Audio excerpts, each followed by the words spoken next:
Good morning and welcome to this week's episode of Coaches and Coffee, episode 14. Good morning, Professor. Good morning, Wizard. Good morning. Nothing from you, Professor?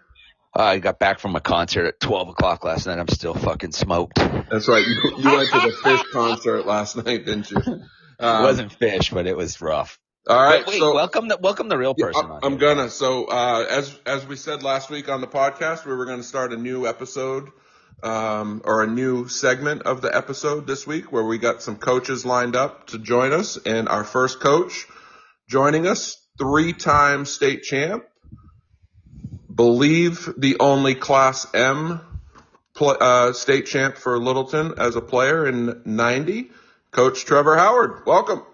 Welcome. Yeah, welcome aboard. Everyone. How are you? Well, it's a Saturday morning and it's about an hour after normally, so these guys probably got extra coffee in them. So. Not on the question list that we didn't receive until 2 o'clock this morning, but Trevor, do you drink coffee? No, I've never had a cup. Oh, no way. Yeah. This is called Coaches in Coffee, and the reason I asked is because Mags drinks Keurig cups, and I guess he got somebody to sponsor him this week. Yeah. Yeah, got some new cups, new K-cups this week. Thank you. Did you buy those, or did somebody give them for you? No, somebody gave them to my wife and at work because they listened to the podcast and brought them home. Good old nice. Megan. Good old Megan. Well done. Yeah. All right, so Wizard, throw it to you to start our monologue before we get into the questions with our guests. Okay. Well, we're going to step into the animal kingdom again.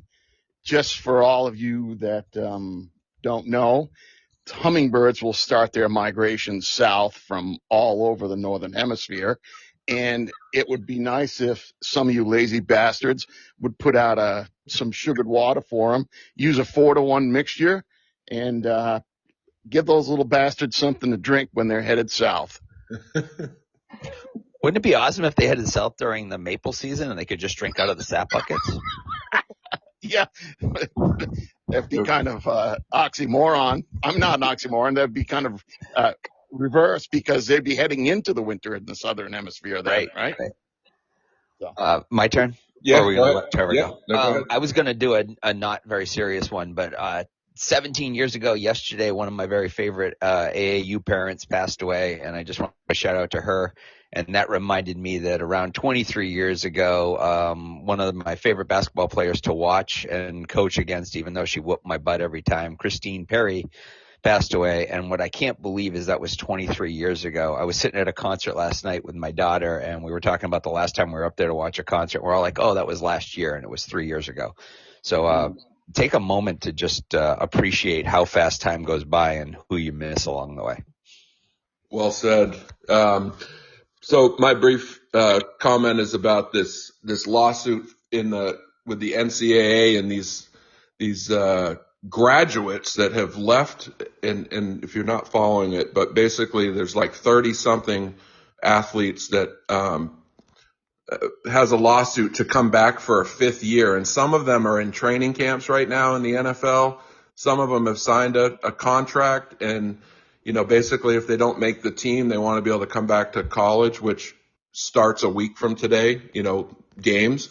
I'm just not sure. I know there was an injunction put in place yesterday that's not going to allow them, but dang, what are we doing? That'd be like a kid on our team going to play as a freshman in college and they not make the team and they get to come back to high school and play a 5th year. So cut it out. I'm pretty sure there's a coach down in southern New Hampshire that might think that there was a player that may or may not have had the name the game with an S that probably never played for my team. So yeah, say true, right? Yep. Hey, Trevor, anything on your topic list you want to share? No, I agree with the college thing. The NIL stuff has to, they got to put limits on that. To see Michigan win the championship and all 5 kids came from the portal, none recruited from high school. I mean, I think that's what we're seeing is it's not fair for the high school seniors. They're not getting recruited because of the portal, and kids can transfer as many times as they like. I think they definitely got to do something there. Yeah. Hey, Well, wait, I'm going to ask a question to Trevor on that because that Me was one of too. our questions on the list. We adamantly rail against recruiting and all that kind of stuff on this podcast, and we're tired of the NIL. But how do you feel about recruiting in high school sports? And would that be probably amongst your, other than officials, probably your least favorite thing that goes on? Isn't recruiting illegal in high school? Allegedly. It is. allegedly, yeah. Yep. Yeah. But No, if you have an AAU team, it seems like you can pull players from there and bring them to your school. It's yeah, happened in the past. the academy stuff, who can recruit and us who can't. It's just not, it's not fair, you know, because I'm Concord Christian or Portsmouth Christian or Holy Family, I can recruit a kid and they can come there and it's fine. But if I do it in Littleton, it's illegal. So that's really not Yeah. fair Yeah. for anybody. It's our equivalent of the NIL, essentially, and it's probably the thing most in coaching. So, Yeah. so the other question I had was, we talked about NIL. I don't know what episode. I don't give a shit. But we were talking about it in the manner of, they basically just opened Pandora's box with no limitations. How, other than shutting it completely down and then restarting it with new rules, how do they fix what they've done already? I think it's got to start with limiting how much money they're paying these kids. I mean, it went from nothing to now they're making millions. I mean, they could cap it at whatever, 500,000 kid or something. And then you can only transfer. That's my thing. So you go to Michigan, coach doesn't play me. Oh, I'm going to transfer to Tennessee. Oh, that coach doesn't play me. Oh, I'm going to transfer somewhere else. Eventually you got to look in the mirror. The reason you're not playing is probably your fault, not transferring from coach to coach. I'm sure kids in high school would love to transfer because, you know, their parents think they're great, and when we don't play them, you know, let them go somewhere else and see what they do. But, you know, at the college level, I think it's gotta start with the money. You went from the kids getting nothing to, how much is some of them making? $5 million? Good Lord. There was one quarterback that was going to lose money coming out in the draft. I don't know if it was this year or last year. Yeah. So. And Caitlin Clark, pay cut, going to the WNBA. She had one more season if she wanted it. Yep. Yeah. Nope. It definitely has a sour taste, and I agree. I don't think we're teaching those athletes anything. To Trevor's point of, you don't like what you get, let's just transfer. Like, we don't get to do that, unlimited amounts of time. What kind of adversity or whatever we're teaching kids to deal with. We're just giving them an out. And as Trevor said, maybe at some point look in the mirror. It's not you. I mean, it's not them. It's you. So. And back in the day, you had to sit out a full year if you transferred from Division One to Division One. You had to sit out a full year. Yeah. Kids don't want to sit out. So, the only way you could play is if you transferred down. If you went from D1 down to D2, you could play. So now it's just a free for all. Yeah. Yeah. There's something. So if kids had transferred from your program, Mags, to ours, they could have played because they would have moved down a couple divisions. So that's the other thing on this podcast, Trevor. They're going to treat us like we're Division II because they think we're this monstrosity. Nor do they realize now, like, we're middle of the pack in enrollment in Division IV, and one of the schools that these knuckleheads coached at's got 50 more kids now. So, anyways. Okay. Can we move on to why we have Trevor on the podcast, we do have Trevor, so that we can learn something? Stop killing time and throwing yourself up on that cross. Yep. All right. So let's. So Trev, just start off. How long you been coaching, and what got you into coaching? 29 years. I think it started back in high school, my senior year. Howie Burgess came out of retirement of coaching to coach my senior class, and his first conversation with me was, you can't be a shooting guard. You're going to be our point guard next year if we're going to be successful. And I didn't want to do that. My first question to him was, can I still shoot? Because that's all I like to do. But I think when I went to point guard my senior year, we went undefeated, won it all. Then I walked on at St. A's and was a backup point guard there. And, point guards, I think, is the most important position on the court for most teams. You got to read defenses and call plays and know when to control the tempo and everything like that. So I got lucky enough to play for Coach Dixon at St. A's. He's one of the best in Division II of all time. And then when I came home to run Maplewood, I had no intentions of coaching. Rob Evans kept hounding me to come into practice. So he was the boys varsity coach at Littleton back in 95, 6 area, that time frame. And he got me to come in one practice, and then the rest is history. Once I went in, I was shocked.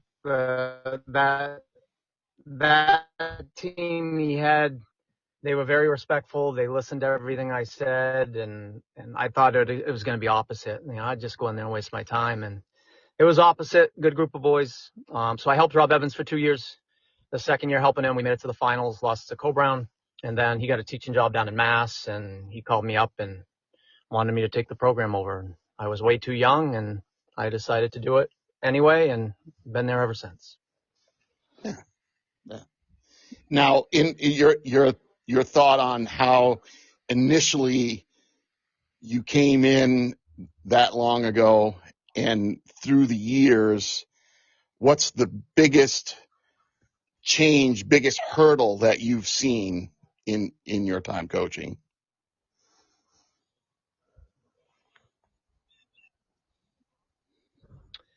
Back in the day, kids played. Nowadays, kids would rather play video games till midnight or 2 a.m. So, but, parents, yeah, here and there, parents are parents. What my experience with parents, I think, parents that have played and been successful as an athlete, they kind of leave the coaches alone. It's the parents that were non-athletes, but their kid's pretty good. So they're living vicariously through their kid. But I've been lucky. I haven't had many issues with parents. I think over time, it's just, to get a kid to really work on his game in the off season and to work on his game year round is kind of rare right now. Yeah, do you have a recommendation for these kids playing today, what they should be doing in the off season? It's tough up here. We play in a league and profile. It's just once a week. You almost got to do it on your own. You got to go to camps. You got to, the best players shoot and work on their game every day. And I think nowadays but I encourage all of my kids to play all 3 sports. So, it's a little up to them to improve and work on their game. Down south, I think there's the bigger advantage. They have a lot more opportunities for leagues and AAU. AAU is good if it's the right coaching, I believe. If it's just someone's parent, sometimes it's not good. Yeah, agreed. Yeah. So back to, Trevor's experience. We got almost 100 years of coaching on this podcast. Like, we're old, boys. Old. Speak for yourself. That's right. You're just a young one. Wow. So, Trevor, I've had the pleasure of taking way too many bus rides over the last, it seems like 20 years now. But what's your coaching philosophy or non-negotiable standards that you have with all of your teams? I think my boys, I think they take pride in what we do. We don't ever quit. Kids that work hard. I think with boys, a lot of them like structure and discipline.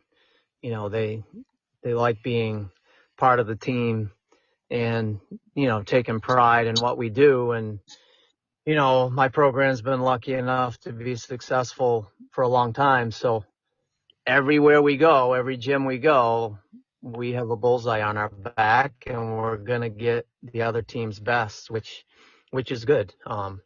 Love going to Groveton, Colebrook, and Woodsville, and White Mountains Profile, and the big rival games are fun. And I think the boys, see that, recognize it. And, I think in a lot of the successful programs, the kids work hard and they don't quit for 32 minutes. So, but a lot of kids, you can only control effort and attitude, and then you got to be coachable. That I think the three biggest factors for me is those three things. You can control your effort and attitude every day, and you got to take criticism and be coachable. Yeah, over the years, sorry, I'm just going to interject there real quick.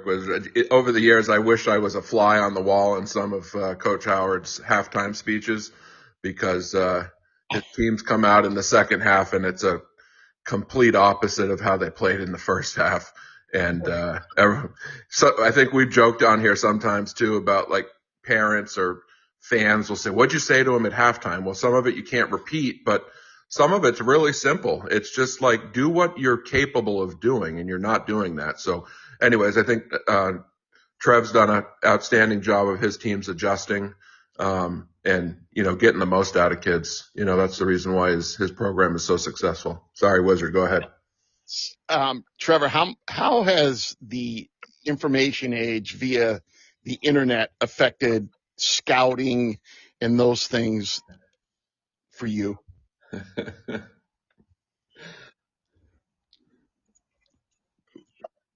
Oh, it's a big disadvantage for Dale and I. I mean, we're on NSN probably more than anyone, and that's just free scouting reports for every Southern team. They don't have to drive up and see us. But nowadays, since COVID, we get access to a lot of other teams' games as well. But I still think you can watch the film, but I think it's definitely a lot better in person, scouting wise. But it's definitely changed. I mean, people ask. I don't run many plays. Dale knows that, and just because of that, why go run a play and have a team watch us on NSN, and then they know what we're doing in the next game. So I'm more of the philosophy of teaching my boys how to play basketball, and we run some sets, but we don't run any plays really, unless it's end of quarter, end of game situations. So, Right. Because of technology. Yeah, I hear you. Oh, we thought it was just because kids will forget what we wanted them to do. Well, yeah. Or they'll turn it over. Yeah, I love calling a timeout and watching them not run the play and give the ball to the other team. I'm like, damn, I didn't need a timeout for that. Yeah. Now, Trevor's had some of the best teams at taking care of the ball, over the years. So, yeah, but we've talked on the bus plenty of times, like, as a girls team, if we had, 10 turnovers in a game, we probably win by a lot. The boys, that's pushing the limit sometimes of too many turnovers. Yeah. It's pretty funny in basketball. It's pretty simple. Make your bunnies, don't turn it over, and rebound. You win 90-something% of the games. Oh, here we go again. Yeah. Now I got three of you who don't mention defense. He said rebounding. Okay. Yeah. Actually, that's the best form of defense, right? Like, if you don't clear a rebound, you can't play offense. Yeah. Trevor, we talk about this a lot, and I love that over the next couple of weeks we're going to hopefully have really great coaches on, because that's the idea behind this. We really should get somebody that's terrible on so that they can answer this question too. But we talk about winning, and then we talk about winning championships. And this isn't me trying to set you up, because I've coached a long time, and I think winning is easy. I think winning championships is really hard. Your program has been just unbelievably successful, and I don't want to know your win percentage unless you want to tell me it. But what do you think about winning and winning championships? It's hard. You need the right team. You need luck. You need the right call to go your way. but you got to look at it different perspectives too. Like this year, Mark Collins making the finals was an incredible job. Now, did we beat him pretty handily? Yes, but that team just getting there is a huge accomplishment. And, I've been to the finals, I don't know how many times, 10 or 11 or whatever, and won 3. But the 7 losses, I think once we were favored. The others, it was a tremendous job for those boys to get there. And then I've lost, I don't know, 3, 4, maybe 5 championships on one possession games.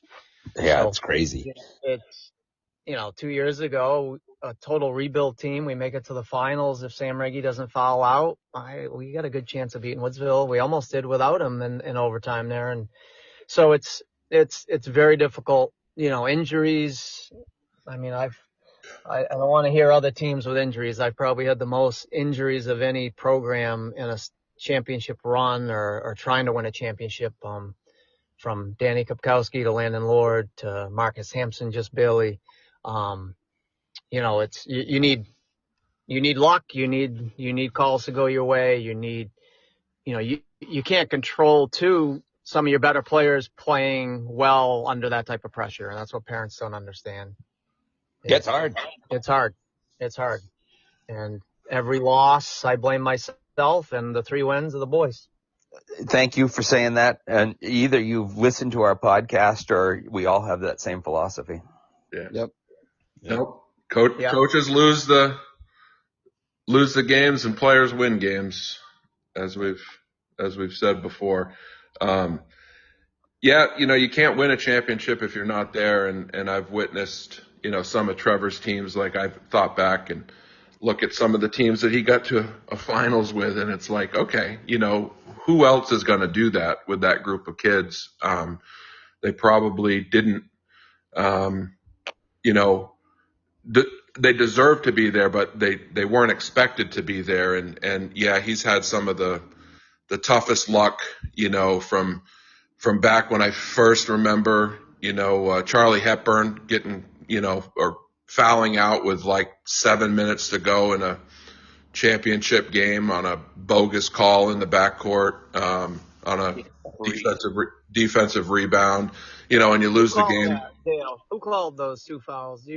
We haven't dropped officials' names, but okay. You want me to? I will. I don't care. You probably doesn't listen to the podcast.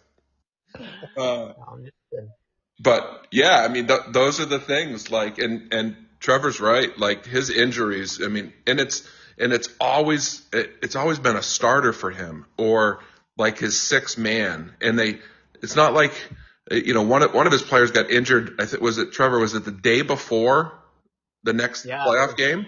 So Danny Kopkowski blew his knee out. Literally, we're going into quarter, into game plays, and practice was done in a minute, and he came to a jump stop with no one around him. And Danny Kopkowski was probably the best all-time player in Littleton's history, scoring leader, and he didn't play his whole senior year. Wow. So he was an all-time leading scorer at Littleton and never played his senior year because he blew his knee out right before the Cobra quarterfinal game. And that's the thing. We made it to the finals that year without him. I lose my first team All-State Player of the Year, and we make it to the finals, lose to Epping in the finals. But with Danny, we have a very good chance of winning it that year too. But and then this year we beat PCA in the semis, which was an incredible game. And I get 3 reporters around me, and they're asking me questions, and they get done asking me questions after 10 minutes, and I look at them. I said, "You guys aren't going to ask me anything else." And they just all looked at me. And I'm like, do you think we struggled running offense tonight because my senior captain all-state point guard blew his knee out a week ago? Like, we just beat PCA, was really good without a point guard. And might be the reason why we struggled to run offense at times. Yeah. So, it's when that happened this year, I said, oh, here we go again. This is unbelievable. So to see that many kids go down in a playoff run is tough. Yeah. What do you got for us, Wizard? But Oh, yeah, go ahead, Wizard. No, I was just thinking about I saw him, Trevor, pull one of the classiest moves as a coach, but the concern of a player during a playoff game. And he sat the player because he thought he was having heart issues. And I like I said, I thought that was of course, I'm sitting watching the game, and I don't know anything going on until Dale explained it to me after Bleeper the fact. creature. But yeah. Well, I mean, I think I was watching it on NSN or whatever other. that's the famous Red Bull game. Yes. Yeah. And I mean, even though, I mean, I don't know if you knew at the time what had occurred, but you were concerned for your player, and he was very important to the team. And no, he was set, and he didn't play. Yeah. That was I didn't know what was causing it until after the game when the player's mother told me. Yeah. He had done it in AAU, pounded 3 Red Bulls before a game, and then during the game his heart started racing, he started getting lightheaded, and he so I didn't know it was Red Bull until afterwards. But yeah, during the game, I think during that time frame, when did Reggie Lewis, when did that happen? 1996? No, 93, I believe. 93. That was a while ago, but yeah. So, back then though, we were at Plymouth, which was very nice. Yeah. And their trainers, wouldn't really let him go back in until, they gave me the clearance there in the 4th, and he went in and wasn't himself. And that was another, tough loss in the finals to Grofton, I think, that year. So. Yeah, we're sorry to keep bringing up all of these, but I know as coaches we remember our losses way more than we remember our wins sometimes. Absolutely. So thanks for sharing those with us. So this leads to my last one, and because he mentioned it, what do you think of the setup that New Hampshire has for their playoff scenarios for all divisions as compared to Maine and, say, Vermont? New Hampshire it's terrible.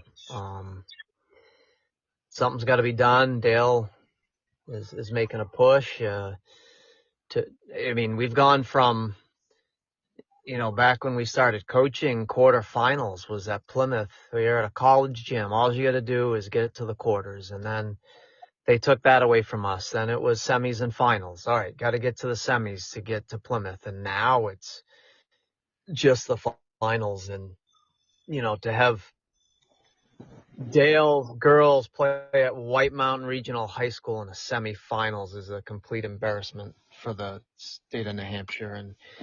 And myself, we've gone from Merrimack Valley to Bedford High School to Laconia High School to, it's a different semifinal venue. We went to Manchester Memorial this year. No offense to Manchester Memorial's gym, but it's 100 years old. It is just, I just can't believe New Hampshire can't get every division into college gyms for the semis and finals, minimum. I just can't believe. And you look at every state around us, and they're doing it. Why can't we? And, I think we know the answer. It's all comes down to money. Right. Always. Yep. It's not the kids' experience. It's money. Yeah. Right. And let me just, while you're on this, let me go on to my tangent on Colby Sawyer. So I walk into the game, our championship game this year. Grofton's playing Newmarket girls. I walk in and I'm told I don't have a locker room. I says, well, you better get me a locker room. We're playing a championship game after this girls game. So 10 minutes later, after our boys are standing there with their backpacks on, they bring us through the pool area and they put us in a 10 by 10 little tiny room that's about 100 degrees. And the floor is all soaking wet from people coming in and out of the pool. It gets better. So I tell them it's unacceptable. My boys take turns getting dressed. They come out barefoot so their sneakers don't get soaked. We go behind the curtain of where the game's being played, and I have my boys stretch out there. So then, I need a dry erase board. We're going over our game plan and getting ready for Groveton. So I forced my way into the Newmarket girls' locker room so I could use the dry erase board. So we go in there after the girls' game's over. So they're giving out the girls' championship stuff. And next thing you know, there's a knock on the door and a lady comes in and says, "You guys got to get out of here." And I said, give me a couple minutes. We're going over our pregame. And so I keep going. And less than a minute later, a lady comes back in and says, "You guys got to get out of here now. I got 10 girls out in the hallway crying." And I turned and looked at her and I'm like, "Are you serious? You didn't give us a locker room. I need 2 more minutes to finish our pregame." But it's a complete joke. So I had no locker room, nowhere to go for a state championship game. Then, there's no stats. There's no attention to detail, nothing. No offense to Colby Sawyer, but if you don't have 4 locker rooms or 4 places for teams to change and prep for a game, I don't understand how you're hosting a state championship. Absolutely. Yep, I couldn't agree more. 20 years ago at Plymouth, we'd go there at halftime. They would be handing out stats of every single game. Right. We don't, Dale, do we get that at Colby Sawyer? Nothing. We're lucky if the PA person can announce the names correctly, because they don't come and ask. Against Profile in the finals, I had to correct the possession arrow 3 times in that game because the college kids was just sitting there. They don't care. It's something's got to be done. I've expressed that my opinion to the boys' side of it. Dale's doing his side. And again, it's the experience of the kid. I think they care more about the financial part of it rather than the student athlete's experience. I'm going to move on to a different subject. I know that I have no idea where we are on time because the technology for us doesn't work either, but yeah, well, a couple comments on what you said, Trevor. First of all, welcome to coaching at Woodsville, because that's what our locker room's like every day. Wet floors, 10 by 10 cell, and a gym that's 227 years old. But I really appreciate the way that you deal with kids, and like as Cass had said about, sitting a kid with what you're not sure about for an issue. I think about all these young coaches in the game today and having to deal with all the stuff that we've dealt with, as Mag said, over 100 years of experience. Being the best coach on this podcast today, Trevor, can you tell us what you recommend for a young coach? Like, what advice do you have? Because I think it's going to be really hard to start coaching this early now. Yeah, you got to build a culture. You got to want them. I've never begged a kid to play basketball because it'll bite you in the butt at some point. You beg a kid to play, and then next thing you know, he's not as good as you think, and he's on the bench, but you begged him to play. So I've never begged. If a kid doesn't want to play, he doesn't want to play. Basketball is the longest season of any sport. It's a lot of work. For a younger coach to get into it, you got to build a culture. You got to have thick skin. And that's the one thing, and I think Dale has seen it because we're together all season. But, I'm the first I probably pull the dogs off too soon in a lot of games, but I get my bench in there as fast as I can in a lot of games when we're up 15 or 20. And, if it's a blowout at halftime, I'm already thinking, what's my lineup going to be next year? Let me put them 5 in to start the second half or do stuff like that. I do swing 2 to 3 players every year. The best freshman and sophomore, they do JV and varsity. And then, that's the kind of, why we try to be good every single year.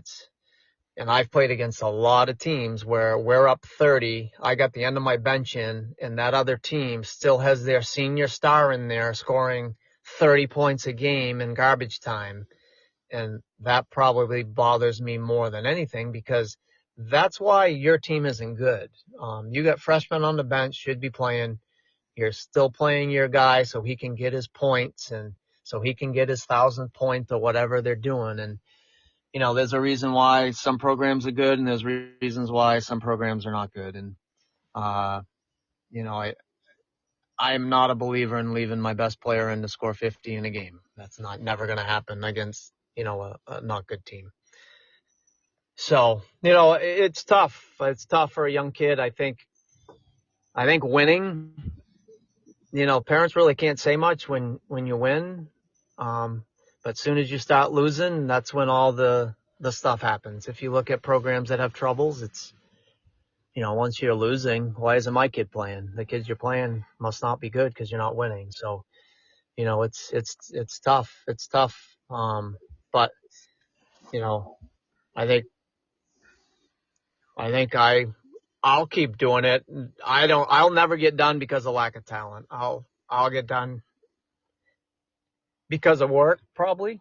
But other than that, it's hard for a young kid to build a program. It's going to take time. Good advice. Yeah, and I think we hit on this a few times. Like you've got to have an administration. I mean, I think when Trevor and I have talked about why our programs have been successful, why we've coached as long as we have, and we don't even bring it up anymore. Like we've had really good administration above us that have supported us when we've had some challenging times.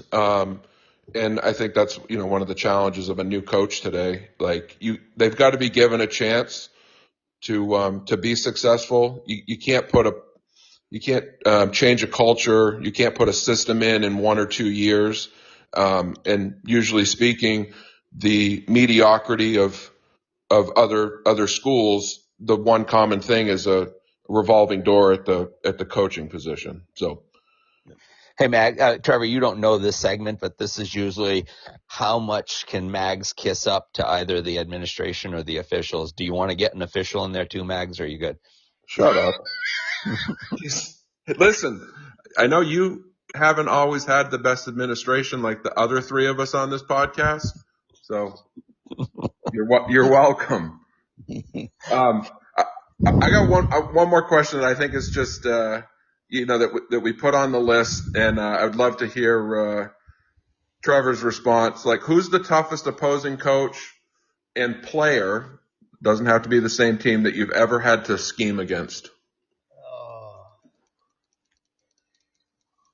Player, boy, it's probably Josh Roby in the last 10, 15 years.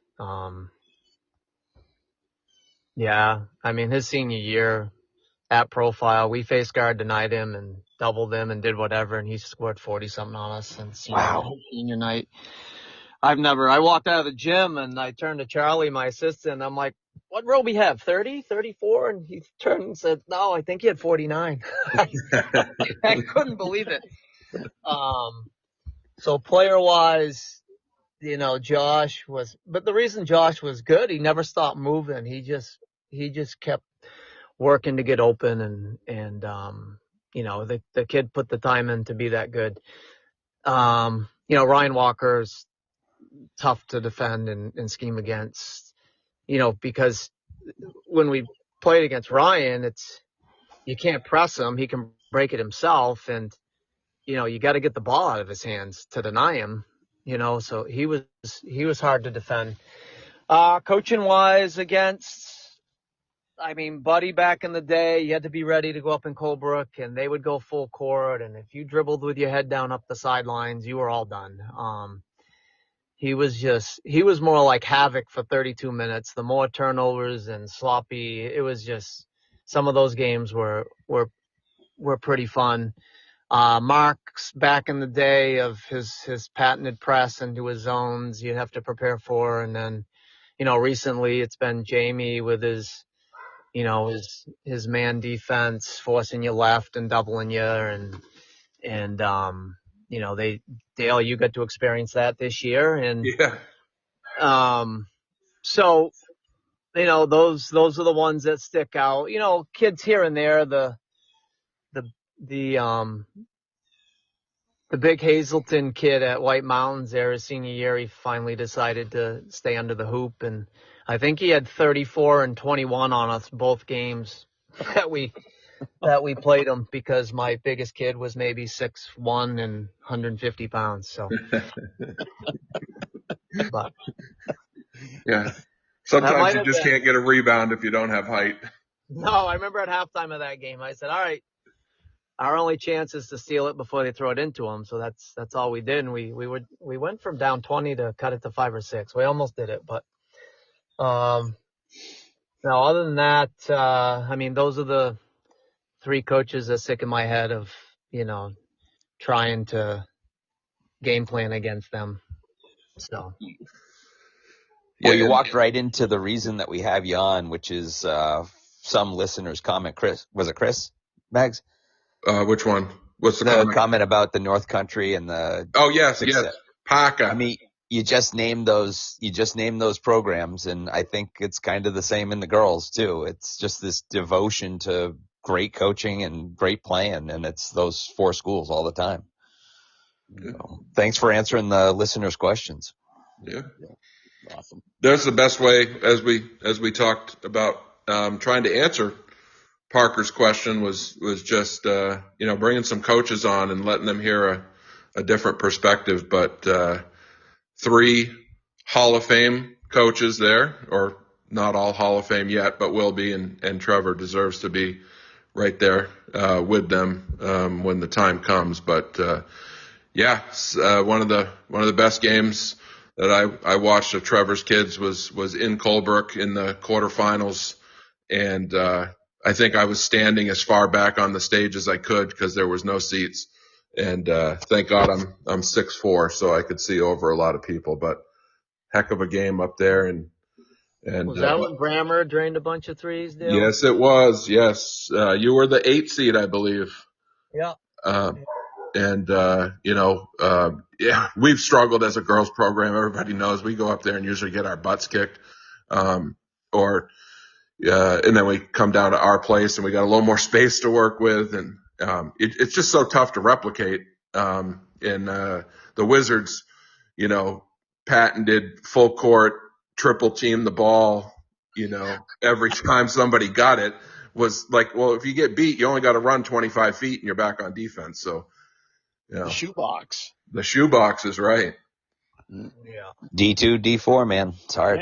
D2, D4. Yeah. Wait till you guys see our new gym floor. Yeah. I can imagine gold plated. New gym floor every 3 years. It's kind of hard to keep track. Yeah, or 34 years, whatever comes first. Hey, I don't want to hear it. We got a new gym floor after 173 years, and it still sucked. Well, they clean. What all they did was clean the gravel off from it and refinish it. Yeah, when you look across and the bleachers, I mean, you can still see that the floor rises and lowers across. Like they didn't do anything with the subfloor. You are correct. Yeah, I love it when you put a ball down there and it rolls 9 feet and then goes up the other side and then comes back. You're like, okay, that's not a good floor, but congratulations for you guys for being able to come in there and actually play on that court. Yeah. Welcome back to Colby Sawyer of high schools, huh? Yeah, one of the toughest gyms we've played in, the 2 that you guys coached in, for sure. We're gonna let Trevor finish up with something before we move on to GOAT. You got any last comments for us, I don't Trevor? have any more, Trev, but go ahead. Me? What, you guys want me to finish up? He's telling Ross. Oh, Are sorry. we going to do GOAT or no? I want Trevor. You got anything else you want on coaching before we move on to the GOAT? No, you guys have asked them all. I think, some of the better teams up here are the ones there. All 5 kids can score, and then Division 4, you don't see that.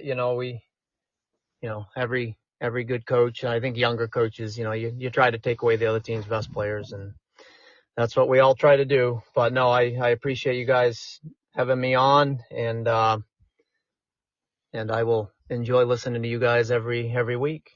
Well, thank you for being one of our 4 listeners. 4? I thought it was still 3. Yeah, well, we increased. Yeah, no, we appreciate you coming on, being the first coach. That was my pick. I told the boys that if we were going to start inviting coaches on, I'd want to invite somebody that's done it a long time and from the North Country, coached in the North Country, played in the North Country, works in the North Country. So yes, thank you for attending, and you know what the GOAT debate is about, but we'll throw it to Professor. Well, I knew we were going to talk for a long time today about all the basketball stuff we commented on in the past. So I wanted to do something a little bit different. And I chose because the Wizard in the last couple of weeks has brought up a bunch of different references, and some of them have been musical. So I decided today our GOAT debate would be the greatest cover song of all time. And to allow us to go. I know what yours is already. I know you know what mine is, and I was worried you might pick it. And I think I know what yours could be, but we're going to figure this out. Yours is I purposely didn't pick it because I knew that you would take it. All right. Well, then I'm dying to see where this goes, but we're going to let Trevor lead this one off. Greatest cover song? Yeah, greatest cover song. Did he not tell you? It's not true. Maybe it was midnight last night, but son of a bitch. Cover song. We're going to let you think about that. Yeah, we can come back to Trevor. That's not fair. The technology and Mags don't have anything here in common. I could have texted you that, Trevor, a week ago, but I Will Survive. How's that?